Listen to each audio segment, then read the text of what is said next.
This is Money Moves on VSiN, the sports betting network.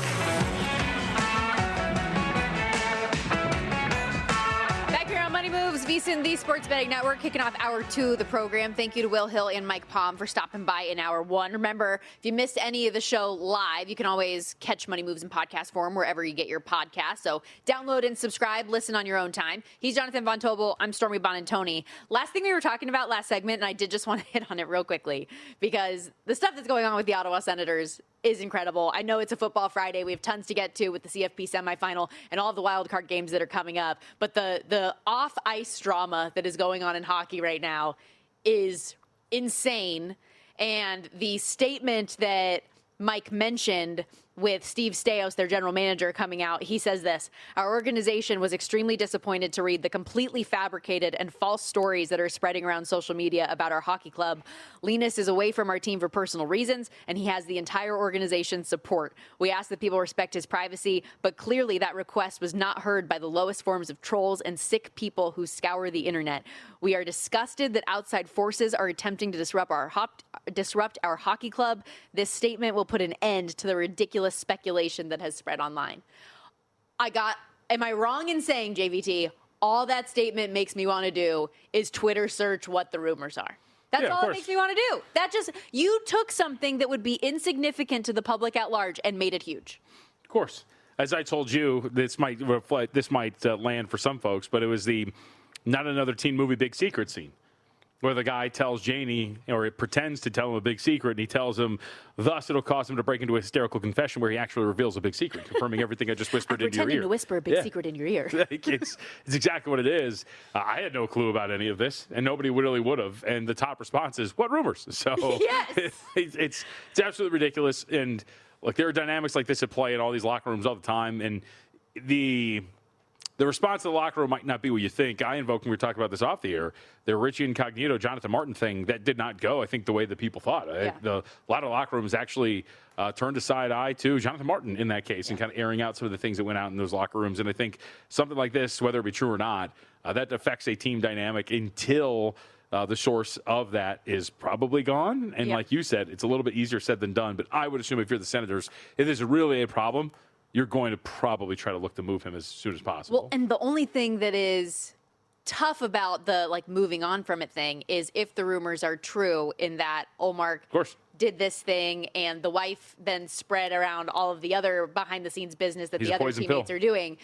But that those relationships are also fractured internally with their own personal lives. So then how does that have an impact on the ice? So I'm in agreement with Mike, at least from the standpoint, and I have to say again, none of this is substantiated, but at least in the short term, there is still a very public distraction going on that they have to deal with.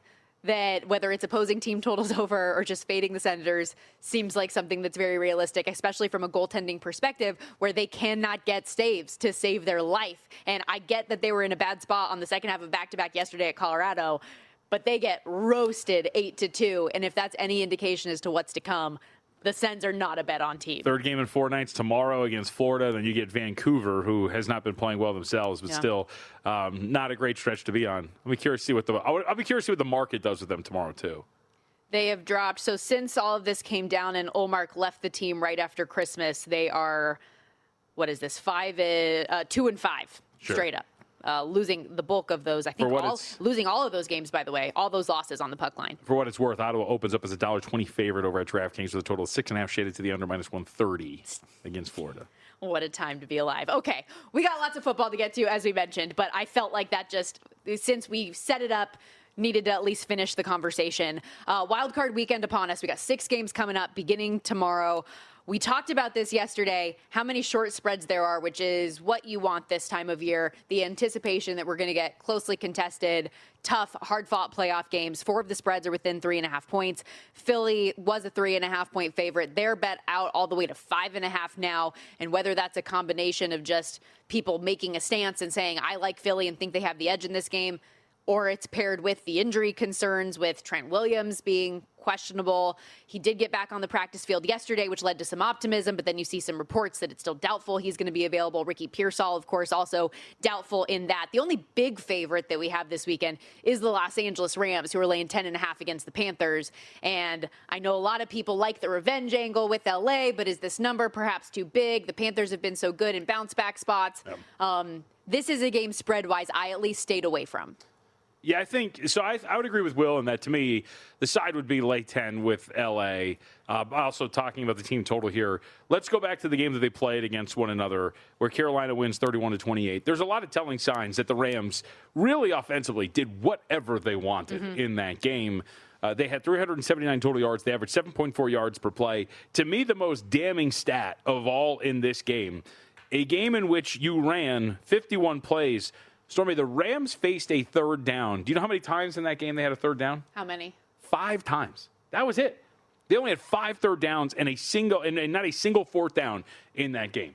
They were moving the ball whenever and wherever they wanted. The problem was the turnovers. They have the pick six. They have the other interception in the end zone where it gets batted up and picked off. You get the sack fumble that resulted in a recovery for the Carolina Panthers as well.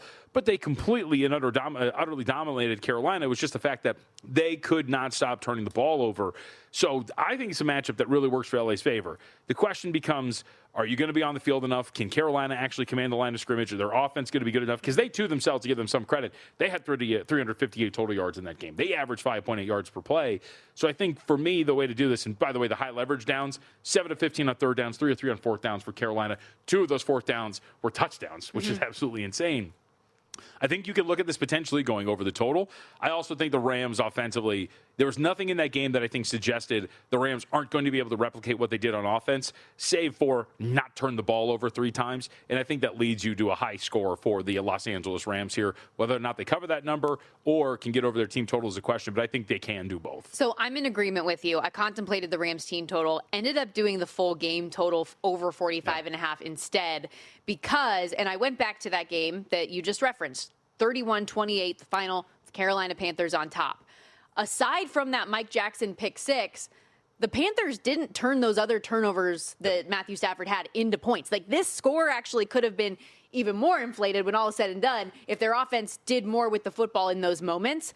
And looking at this Rams defense, I don't know your opinion of the Cardinals, Falcons, Seahawks, and Lions offensively lately, but it's not great to me. And those teams the last 4 weeks of the season averaged 29.75 points per game against the Rams. Yeah. So I feel like if Carolina can just find a little something here offensively, we should be able to get over this number, knowing what we think the Rams already are going to do and what a powerhouse they've been offensively, plus getting Davante Adams back. Yep. And we should note there is likely some rain, especially at the beginning of the game.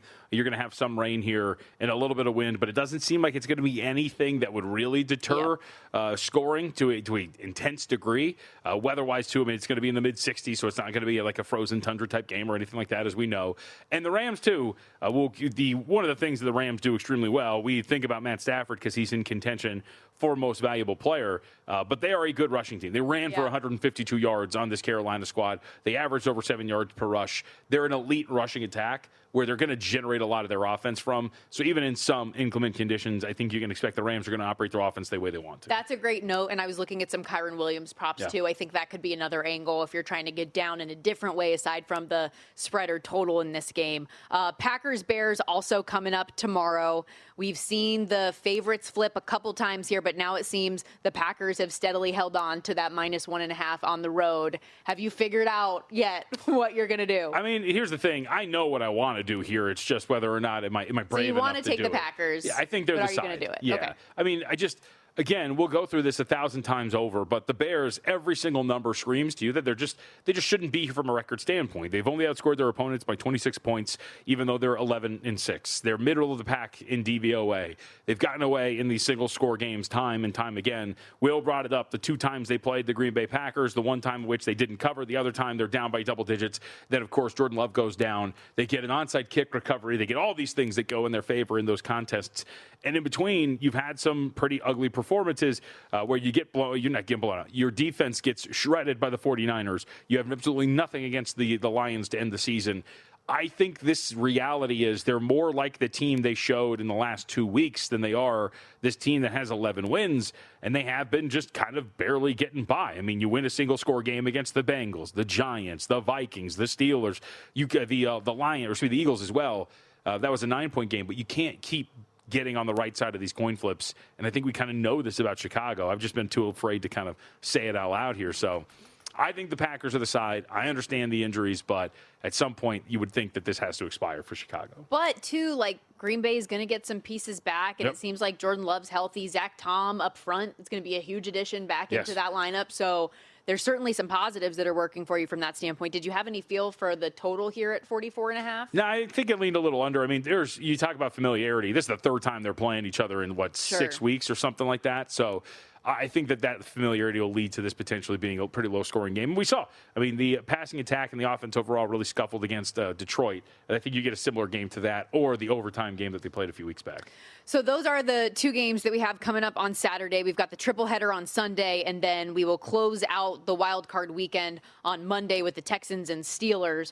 Reminder, we talk so much about how fun this time of year is to be a bettor. We've got the NFL. We've got postseason college football going on, the NBA, the NHL, and Boomer Sportsbook has you covered for all of it. Plus, right now, when you use our promo code VSIN250 signing up for a Boomer's mobile account, they're going to match that first deposit for you up to $250 in bonus bets. They're also giving minus 105 prices on all pro football spreads. Download Boomer Sportsbook apps today. You can learn more over at betwithboomer.com. Must be 21 or older. Terms and conditions do apply.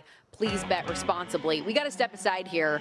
Obviously, it is a Football Friday, as we mentioned. We have so much to get into with the Peach Bowl. Obviously, so many more games in the wild card round. But there's also pretty busy NBA Friday card upon us. Lots of college basketball as well. We're going to shift gears into a little bit of hoops coming up next year on Money Moves.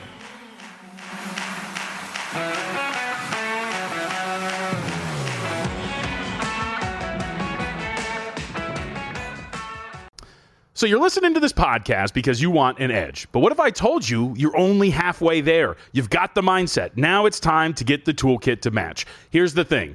Pro bettors spend thousands on data and tools. But what they don't want you to know is that you can get the same edge for a fraction of the cost with VSiN Pro.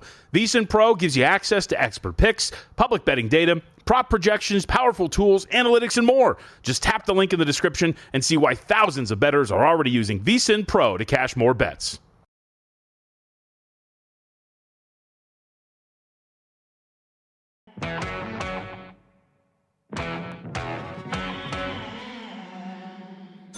You're watching Money Moves here on VSiN, the Sports Betting Network.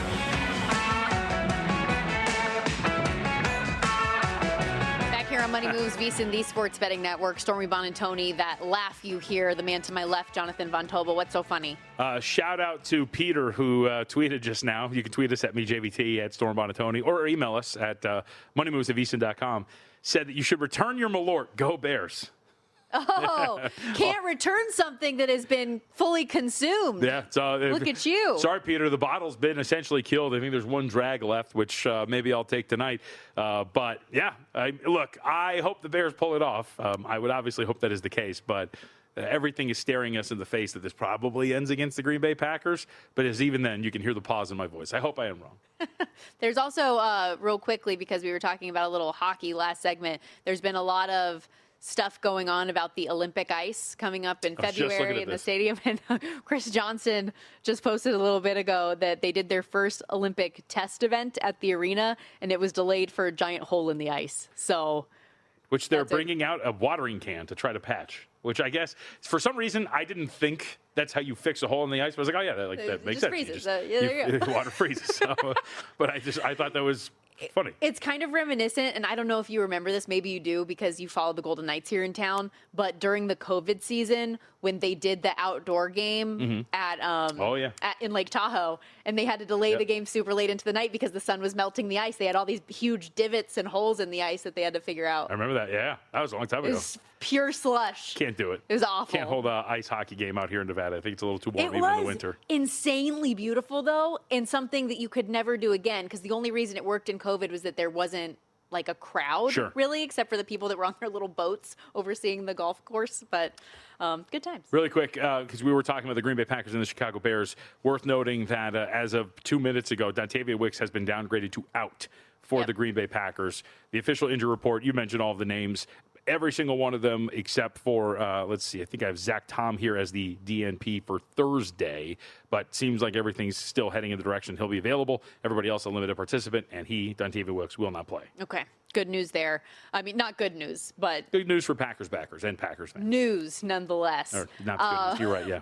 You got me too. We were talking yesterday a lot about the Trae Young move and him moving on from the Hawks to the Wizards. There is another big name in the NBA that could be on the move, reportedly. Yeah, we got news today. So a couple of teams have stated their intent with some of their players.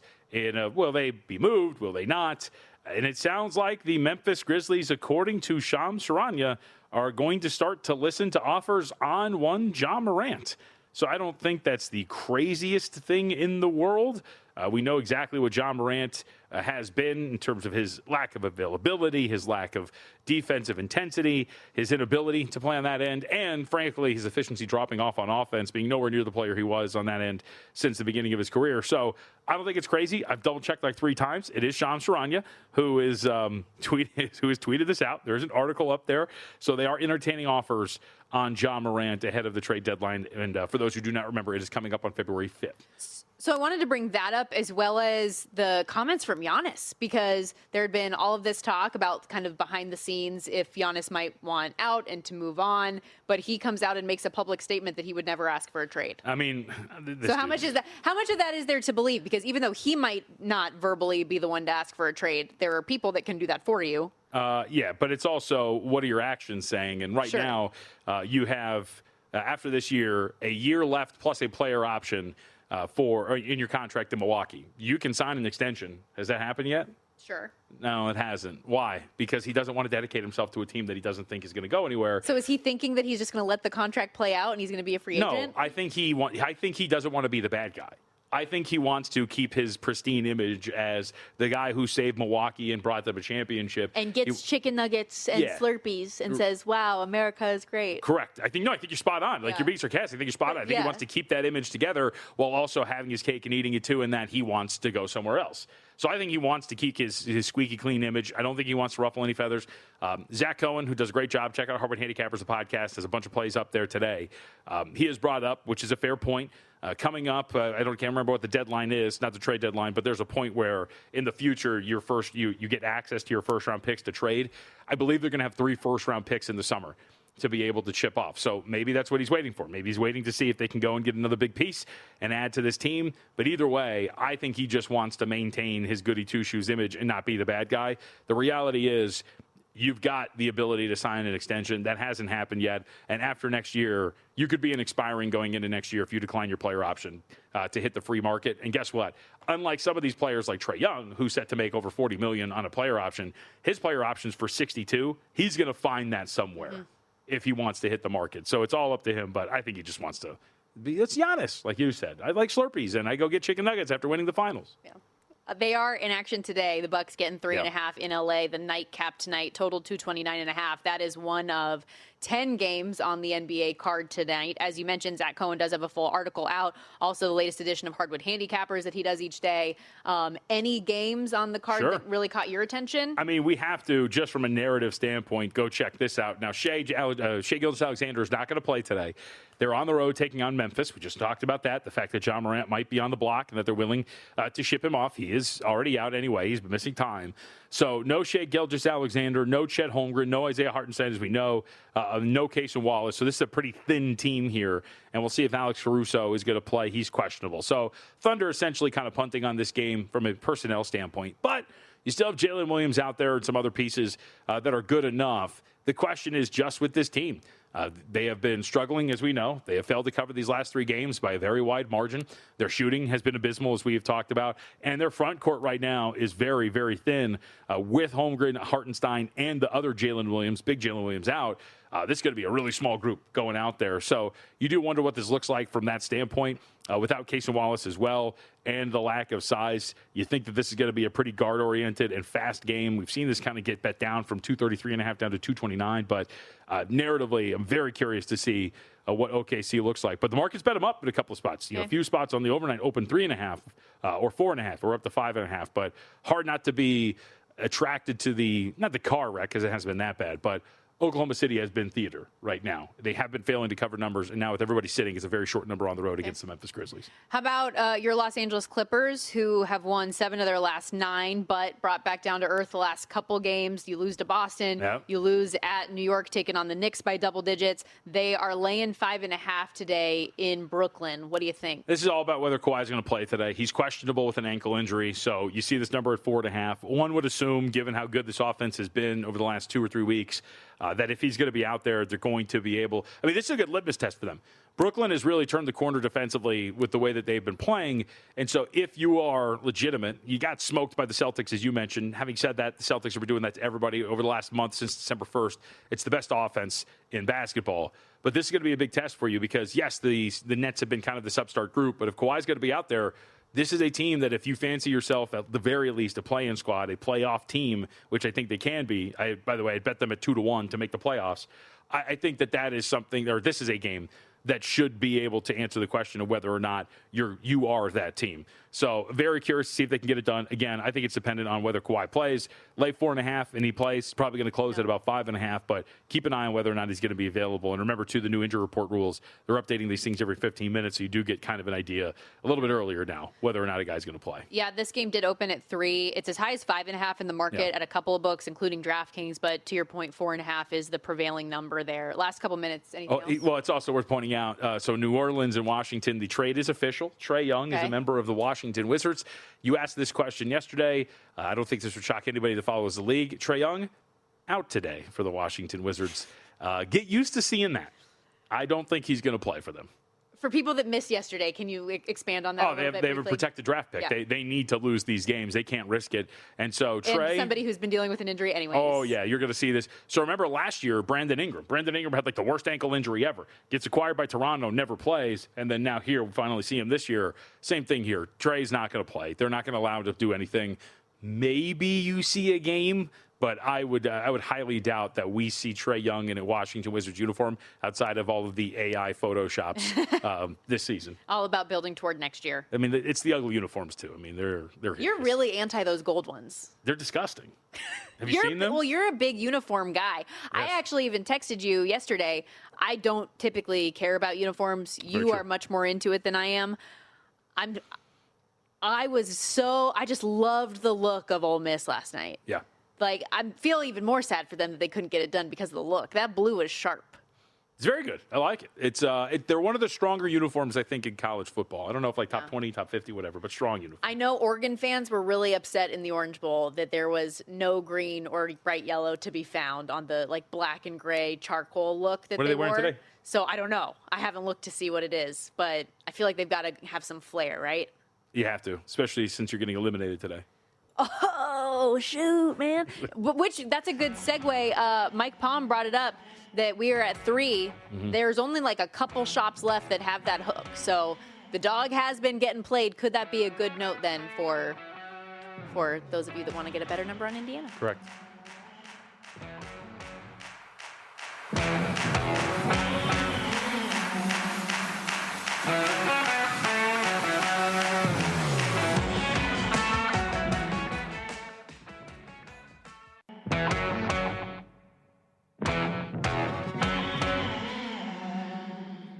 You're watching Money Moves here on VSiN, the Sports Betting Network. Back here on Money Moves, VSiN, the Sports Betting Network, Sirius XM Channel 158. And listen, before the line moves, Sharp Play is already there. January isn't about volume, it's about precision. And the NFL postseason is when limits rise, mistakes shrink, and timing matters more than ever. You're not going to outsmart billion-dollar sportsbooks or full-time sharps on your own, but with Sharp Plays, you don't have to. Powered by advanced AI, connected to proven insider sources, and locked in on the NFL playoffs. Sharp Plays helps identify where the sharp money hits before that number disappears. You get free daily reports, real-time alerts, market-moving insights, insights all delivered straight to your inbox or X feed. And these guys have been doing it since 2011, backing it all up with documented results, public logs, and transparent receipts. Sharpplays.com, trusted by the pros, monitored by the books. Stay ahead of the line this postseason at sharpplays.com. Stormy Buonantony, Jonathan Von Tobel with you, and we are going to continue to dive into our NFL postseason conversation as Wild Card Weekend is officially upon us. We hit on the two-game Saturday a little bit earlier, so let's move ahead to the Sunday triple header on deck. Bills and Jags, I think, is one of the more interesting games because, as we brought up with Mike Palm earlier on the program, everybody's talking about Jacksonville and how attractive that 1.5 looks because the feel is that the wrong team is favored, especially with Jacksonville playing this thing at home. Total in this game, 51.5. I know at least for both of us, the Jags are a teaser leg for sure. Their offense has been awesome and they're at home. How do you feel about this matchup, big picture with Buffalo? I mean, I feel like everybody else, I will fully admit that I do think Jacksonville is the side. They have been playing like the best team in football for a very long time now. If you look at them since week 13, Trevor Lawrence is the best quarterback in the National Football League in many different metrics. The Jacksonville offense is a top 5 unit in the National Football League over that same span. And for the entirety of the season, Jacksonville's defense has been one of the better units in the NFL. So I think that there's a lot to point to here that would give you the sense that Jacksonville can win this game and maybe even should get the respect of, at the very least, being favored in this matchup over Buffalo. The gap, I would think, that between these two teams is not such that Buffalo, even in a playoff game, would be favored. And I think that's a fair way to look at this. Having said that, I do think there's one thing we should point to that is going to be pretty interesting in this dynamic. Despite everything we've looked at here with Jacksonville, and I'll rattle off some of the numbers because I keep talking about the stretch since week 13. Trevor Lawrence, second in PFF passing grade, 15 touchdowns and 1 interception, 8.3 yards per attempt on 10.5 average depth to target, fourth in expected points added and completion percentage expected over expected composite. If you look at Jacksonville overall, fifth in EPA per play, 15th in success rate, little reliance on explosive plays. But what sticks out to me, Stormy, when you look under the hood on all these numbers, since week 13, Jacksonville, they are second in expected points added per dropback. They are 31st on the ground. So they're not really running the ball particularly well. What's Buffalo's biggest weakness? Run defense. It's their run defense. Their pass defense has generally been very good. They can rush the passer. They can defend very well on the back end, but they're not particularly great there. So all this to be said, Jacksonville, it's true that all of these metrics point to them being one of the better offenses, but if you can't attack your opponent's biggest weakness, is that why we're barking up the wrong tree here with the Jacksonville Jaguars? It's interesting. We also had the conversation yesterday, I believe it was with Jeff Erickson, talking about how when it comes to, from a fantasy perspective and people that are getting into these postseason fantasy leagues, all the talk really is about Buffalo going the farthest in the AFC and the Rams in the NFC.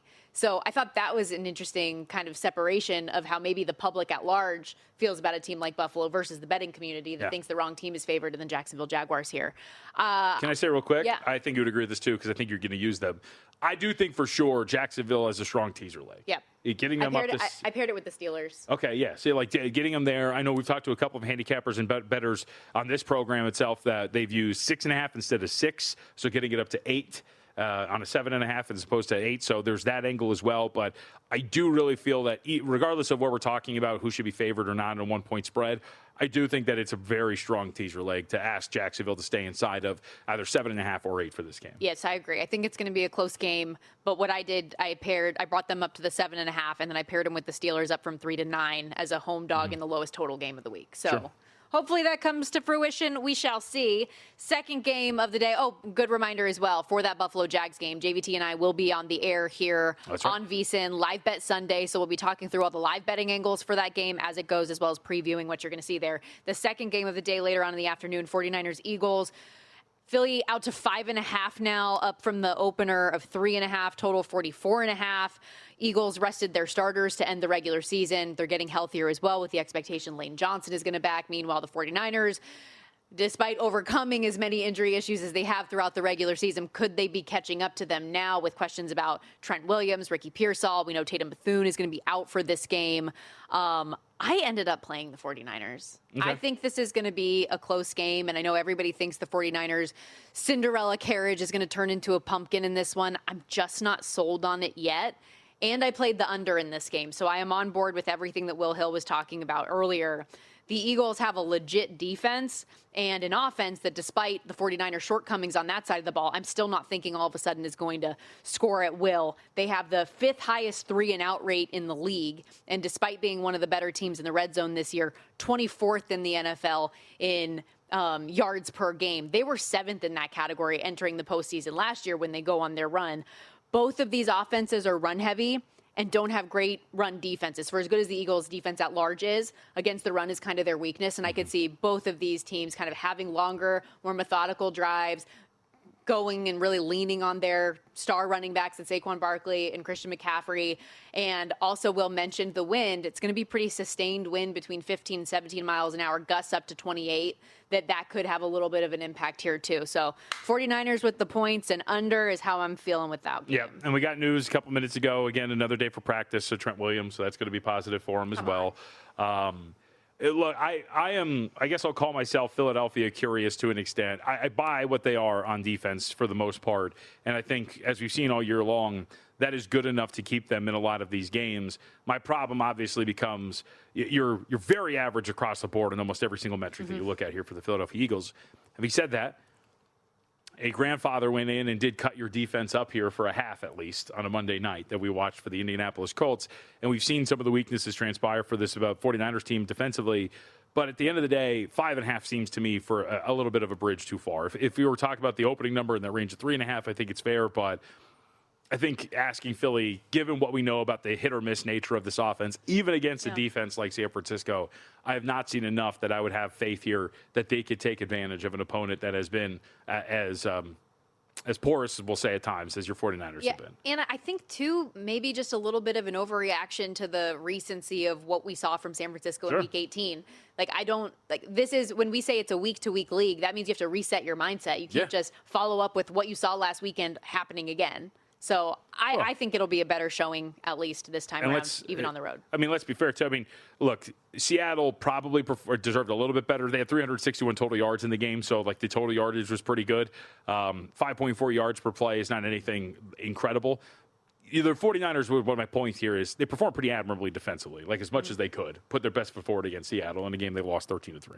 They also have been pretty good on the road this year, won 7-9 away from home, 7-2 straight up and ATS in those games, including covering 4 straight on the road since Brock Purdy has come back. Last game of the Saturday card, Chargers-Patriots, LA, getting 3.5 on the road against New England. We both lean Chargers. Yes, and Dennis tweeted in and said, why is nobody mentioning Hampton's ankle injury? We did earlier. It sounds like Omarion Hampton is going to give it a go here, is what he is telling the media. So we'll see if that is ultimately true, but that is at least the message that he is throwing out there. Look, I think this is really interesting. The standpoint of this is what is going to happen here for the Patriots, who are taking on the best defensive opponent they have faced since Week 8 against Cleveland. This is an LA team that is 7th in expected points added per play, 8th in success rate on defense, 9th against the pass, 3rd against the run. You've mentioned their penchant for limiting explosive plays. The Patriots, though, they deserve credit for it. You can say all you want about the schedule. This is statistically the best offense in the National Football League right now by a lot of different metrics. The curious thing here is going to be one of the sneaky things about the Patriots offense. 20th in rush efficiency. They don't really run the ball particularly well, and this is one of the better run defenses in the playoff field right now in the Los Angeles Chargers. So I think the question becomes, if all of a sudden you're working with an offensive line that can't provide any support for you on the ground and a pass rush that can get to Drake May, can the Chargers limit what has been the best passing attack in the NFL? I would think they can. The other question becomes, how does Justin Herbert navigate the pressure that he's been dealing with against a pass rush that, if you look at it from a ranking standpoint, has not really been there from a pass efficiency standpoint in terms of rushing opposing quarterbacks? Huge game for Justin Herbert to prove himself here, too. 0-2 in the postseason career. Of course, we remember just the calamitous downfall of that game against the Jags, and then he throws a career-worst 4 interceptions in the playoff game last year. So, no excuses. Come on now. I got to get it done. We'll see what it looks like. I hate the narrative stuff. Will said it, too. I like to watch some of these narratives die. I do find it incredible that our mainstream media monster, Herbert, does get to skate by with some of the playoff losses under his belt. People forget it because you blame Brandon Staley and not him. Sure. Well, is that... Brandon Staley wasn't there last year. He's not there this year. Okay. I'm just saying, you're right. Like, yeah, but I'm just saying. There's nowhere there. Yeah. I think that's where a lot of it comes from. The interceptions last year were just remarkable because he hadn't done anything like that all year. Okay, you hear the music. We got to step aside. When we come back, we are wrapping up this Football Friday with our best bets for the Peach Bowl tonight, Wild Card Weekend. We got you covered with everything after this.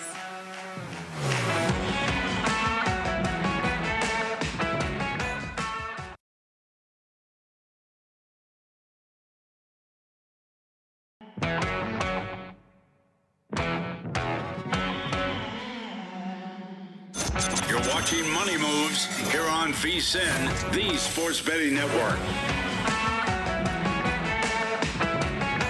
New year, new you. Make your New Year's resolution to have a smarter betting strategy in 2026. You can do that. Powered by VSiN Pro. Come join us on a full-time basis. You get instant access to everything we do to make more informed bets each and every day. Sign up. You get best bets from all of our show hosts and guests. Real-time DraftKings and Circa betting splits. AI-powered prop tools, matchup analysis, 24/7 video, full show replays on the VSiN Watch app. Plus all the prop data you might be looking for through the NFL and college football postseason. Get started today for just $9.99, or you can save 50% off with an annual plan. Bet smarter today, vsin.com/subscribe. That's VSIN.com/subscribe. You were about to say something. And then I you was, forgot. and then I cut it off. All right, so You're not supposed to address that. I have a stat for you here. Love it. It's from Josh Dubow from the Associated Press. Per the NFL's Next Gen Stats, 49ers quarterback Brock Purdy completed 72.6% of passes on in-breaking routes, sixth best in the NFL. And he threw in-breaking routes the second highest rate, 39.8%, to Mac Jones. There's a similarity there, right? In-breaking routes, kind of a common theme for the 49ers. The Eagles this season allowed 51.9% completion on in-breaking routes, the lowest mark in 10 years of next-gen stats data. Bodes well for my under, not as well for my 49ers plus 5.5. See, when you so told a lot me of jargon there. In other words, 49ers throw a lot of in-breaking routes. The Eagles defend them very well. When you told me in the commercial break, you had a great stat for me. Here Stat. I was so innocently and naively thinking it was going to be something positive for me or something I would actually like. But no, I forgot it's you. At the end of the day, it's just I you. would throw this out there, though, as I like to say when it comes to betting. The same, I think, could be said for NFL teams as well. If you know it, they know it. And I have a feeling that the 49ers probably have an idea that they throw a lot of in-breaking routes. And I think the 49ers probably have an idea that the Eagles defend in-breaking routes relatively well. Well, I guess that leads us to our best bets. Yeah. Or unless Shanahan saw that tweet, he's like, whoa, what? I better look at some stuff. Because I don't think that's the case. I had no idea. We really throw that many? I do, and I feel very much so like I am on an island with this pick. But I think I think there's just too much of an overreaction to what we just saw from the 49ers. They had finally started getting a little bit of hype behind them, and people like, oh, wow, this is really happening. They could really end up with the 1 seed here over Seattle, and then they just have that no-show on offense. Defensively, I actually thought they did a pretty decent job on Seattle, but how much of that is just what we think of Seattle's offense and Sam Darnold at this point? They did almost have 400 total yards. Just points. We're talking about points. Okay, gotcha. Head them out of the end zone. That said, I think we're going to see a different mindset in the playoffs. Like I mentioned earlier, the 49ers have been better on the road at times than they have at home since Brock Purdy came back. That offense has been really good a lot more often than it's been as bad as what we saw last Sunday. And I just don't necessarily think that the Eagles are in a position to take as much advantage as people are making it out to be against the defense. I know the 49ers defense is bad. It's not a secret. But the Eagles offense isn't exactly lighting it up every day either. And with how much both of these teams are going to want to run the football, I think that lends toward a slower pace and a lower scoring game. So I'm on the 49ers and under for the game. We'll see how it plays out. Well, what happened yesterday? You know, we have these graphics and things that are in order that we Well, I'm already mad at you for the Hornets because you led me to believe that they could take advantage and finally win a home game against a bad team. Yet, not only do they not cover the 4.5, they lose, and we don't even get a tick up in the win-o-meter, so I hate myself. But we did cash on Miami, lay in the 3. They covered any number for any of you guys out there, although it was a sweat in the fourth quarter. We'll see if we can push that forward to today. I have, since we started this show, talked myself into laying the 3 with Indiana. Since we are just at the flat field goal now, those hooks were getting picked up by people taking the dog, and I think perhaps Indiana might just be a wagon. So That's where I'm going for that. I also mentioned earlier for the Peach Bowl tonight as well, and I know I'm screwing up our graphics people, so apologies. I just do want to give out my other bet for that game. De'Aaron Hill stepping up for Jordan Davison, who's going to be out for this game, over 1.5 receptions. It's juiced to high heaven at -160. I don't care because I feel that confident that it's going to hit in a game where, as we talked about earlier, a matchup offensively for Dante Moore, where he struggled as much as he did in that first meeting with Indiana because of the pass rush, sacked 6 times. He's running for his life. Ducks average 0.392 EPA per dropback. Excuse me, negative 0.392 EPA per dropback. Their worst showing of the season. I think they're going to want to get the ball out fast, and he's going to be the recipient of that. I like it. Keep going. You got a whole list. Just cruise through? Yeah, let's go. Come on. I don't know in order. Where are these? I mean, I would think that the Texans are next. -1.5 in the Texans first half. first half. And I just want to get this out there that I played it. Texans first half, -1.5. Slight juice on the -120. I will give you more information on this on Monday when we preview that game in depth. Trying to thread the needle here, huh? But the big thing here is that the Steelers are super slow starting. All of their production offensively has really come in clutch time, fourth quarters of a lot of their games. Very slow starting. Meanwhile, Houston has led at the half by at least a field goal in 7 straight games, if not more. Okay. So that is at least an angle that I have in that game. I mentioned the 49ers bets +5.5 against the Eagles, under 45.5. Rams Panthers, we talked about this game at length earlier. I'm on the over 45.5. My teaser for the weekend, Jags bringing them up from the +1.5 to 7.5. The Steelers up to 9. This is not your teaser of the weekend. This is your teaser of the weekend. And the big dog. I'm going to put one together right now. I wanted to have a little fun, and you and I have done this a couple times where we just tease together every game on the board. Instead of doing the 10-point teaser, I went with the 6.5 so I could get some of those 1.5s up to the full 8. But I have the Rams -4, Bears +8, Jags +8, 49ers +12, Pats +3, and the Texans +3.5. So we're going to have some fun here. 6.5-point teaser for all 6 wildcard games pays 4-1. Okay, I like it. I'm putting together one for myself. What do we think of? So what do you have? You have Rams -4. Okay, I did that. Let's see. I have Bears. Yep. Jags. Yep. Eagles. Tease that down. Let's see. Tease the Chargers up. And then we'll go under 44, tease up the total in Texans, Pitts, and Steelers. Spicy. Pays 6-1. So we'll play that. Actual best bets for the week, though. Indiana -4, bet that immediately after their game with Alabama. So that's been sitting there. Not the best of the number. Rams team total over 28.5 at -115 against the Carolina Panthers. Chargers +3.5 against the against the New England Patriots. And then the Packers Jags teaser. We also put it relatively early once that was those numbers were out. So Packers +7.5, Jags +7.5. The 6-point teaser for me this coming weekend, as well as the one we just listed. I just got an endorsement on social media from our guy, Chris Massero. Okay. Said, I like the Niners. #Stormy Island. Let's go. Okay. There we go. Finally, a vote of confidence. You and Massero would get along well because I believe Massero was also on the Panthers. Okay. Yeah, he was on with us earlier this week when you were not here. Endorsed Carolina. Had a good angle on, Chris, you can correct me if I'm wrong, please, if you're watching in New York. The travel angle was a really good one. Obviously with the Rams. I mean, having to go Monday coast night, to coast again. Yep. Monday night, then going back, then playing Arizona, then having to go back again. You know, you're on your 3rd cross-country trip in a matter of how many days? 10, 11, 12, whatever it is? 10.5 just it's a lot in an NFL game, let alone an NFL playoff game on the road. But I just stayed away from it. I mean, given the way the Panthers can play, you can see a scenario in which it's almost like the first half of last night where you're just bleeding the clock out. You're snapping it with 2 seconds left on the play clock. You're running the ball effectively, and you're keeping Matthew Stafford and the Rams offense off the field. And, I mean, we make this joke all the time. Weather reports are all over the place. Yeah. You and I have made fun of inclement weather all the time, and then we sit here on Sunday and watch the calmest football game I've ever seen in my life. So I think there's maybe a scenario in which maybe the weather is a lot worse and all of a sudden the Rams can't do what they want to do. Like, I can at least see the scenario playing out for Carolina to stay inside of the number, absolutely. Which is why I'd rather trust the Rams team that it looked like there was no way that you're making adjustments to stop this team, to ask them to go over a team total as opposed to maybe covering a big number. And they have caused that problem for a lot of defenses, right? Yeah. If there's one unit you really trust on the field come game day, it's that the Rams offense is going to deliver. So I agree with you there. But that's why I took the over in that game. I feel like we're going to get points, and I think Carolina, at least to an extent, was able to have success in a few ways. I think similar to how Carolina wasn't stopping the Rams. The Rams weren't stopping Carolina very much either. So we'll see how that plays out. Any final thoughts for you before we head into the weekend? Or maybe a game that you're not excited to bet, but just excited to watch and see how it plays out? I'm just seeing if there was any late breaking news or anything like that. No, I mean, I think Chargers Patriots has the potential to be the best game of the weekend. I'll say that. I'm very excited to see what that is. One of the other interesting wrinkles of that matchup, too, I was kind of alluding to it, Patriots head into the postseason around 24th in pressure rate defensively. So they weren't a dominant pass rush by any stretch.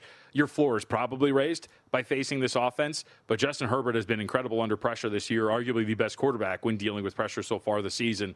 So how he negates with his own ability to navigate the pocket a below average pass rush with his bad offensive line, I think is going to be really fascinating.